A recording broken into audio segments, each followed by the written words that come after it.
guys, welcome to Curly Diaries. ඉතින් ඔයාලව ගොඩක් ආදරයෙන් පිළිගන්නවා Curly Diaries YouTube channel එකට. අද මම ඔයාලත් එක්ක හදන්න හිතුවේ cheese cake එකක්. එහෙනම් අපි බලමු cheese cake එක හදන්න අපිට මොනවද ඕන වෙන ingredients කියලා. ඊට මුලින්ම කරන්න ඕනේ අපේ බිස්කට් ටික කුඩු කරගන්න එක. ඉතින් ඔයාලා කැමති බිස්කට් වර්ගයක් අරගෙන බ්ලෙන්ඩර් ජාර් එකට හරි නැත්නම් ඔයාලට පහසු විදියකට බිස්කට් ටික හොඳටම කුඩු කරගන්න.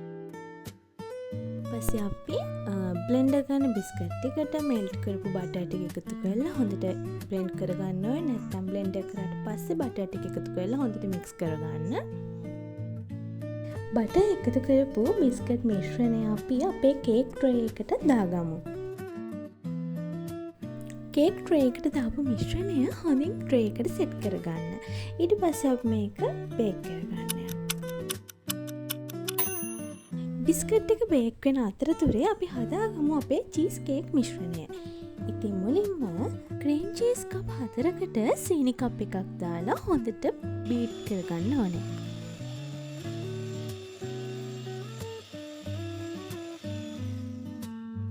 හොඳට මික්ස් කරගත්තු මික්ස්චර් එකට අපි දැන් බිත්තර එකතු කරගන්න ඕනේ. බිත්තර එකතු කරද්දී බිත්තර සේරම එකපාර දාන්න නැහැ. එකෙන් එක තමයි දාන්නේ. එකින් එක දාලා නැවතත් හොඳට බීට් කරගන්න ඕනේ.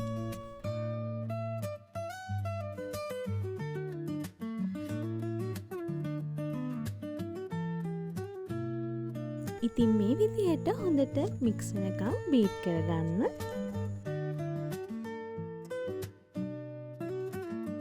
පස්සේ අපි මේකට එකතු කරගන්න ඕනේ කන්ඩෙන්ස් මිල්ක්. කන්ඩෙන්ස් මිල්ක් කෝප්පයක් එකතු කරලා හොඳට නැවතත් බීට් කරන්න.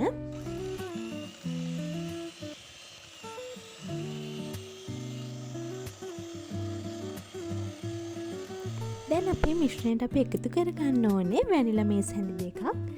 ඒ වගේම ලුණු සල්පයක් දාගන්න ඕනේ. ඒවත් එකතු කරලා ආයෙත් හොඳින් බීට් කරගන්න ඕනේ. මේ තියෙන්නේ අපි බේක් කරගත්ත බිස්කට් ලේයර් එක. දැන් අපි මේකට උඩින් වක් කරගමු අපි හදාගත්ත චීස් කේක් මිශ්‍රණය. වගේම තමයි කේක් ට්‍රේ එක ඇලුමිනියම් ෆොයිල් එකකින් ආවරණය කරලා oven එකට දාද්දී ට්‍රේ එකට යටින් වතුර දාලා තමයි අපි oven එකට දාන්න ඕනේ. දැන් අපි මේක බේක් කරගමු. ඉතින් මේ විදිහට තමයි බේක් කරගත්ත චීස් කේක් එක තියෙන්නේ. දැන් අපි මේක හිමින් සැරේ මේ විදිහට තමයි ගලව ගන්න ඕනේ. රස්නින් කේක් එක ගලවන්න එපා. ටිකක් නිවෙන්න තියෙන කේක් එක ගලවන්න. තව දෙයක් ඔයාලා ෆ්‍රිජ් එකේ දවස් දෙකක්වත් තියලා මේක try කරලා බලන්න මාරම රසයි ළමයි. ඇත්තටම මම first time try කරේ චීස් කේක් එකක්. ඔයාලත් හදලා බලන්න. ඇත්තටම ඇඩික්ට් වෙන රසක් තියෙන්නේ. ඔයාලා හදලා බලලා කමෙන්ට් එකක් දාන්න. ඔයාලා කාපු රසම චීස් කේක් එක මොකද්ද කියලා. ඉතින් ඉක්මනින් අලුත් වීඩියෝ එකක් කරන් එනකම් පරිස්සමින් සතුටින් ඉන්න. Thank you for watching. Bye bye.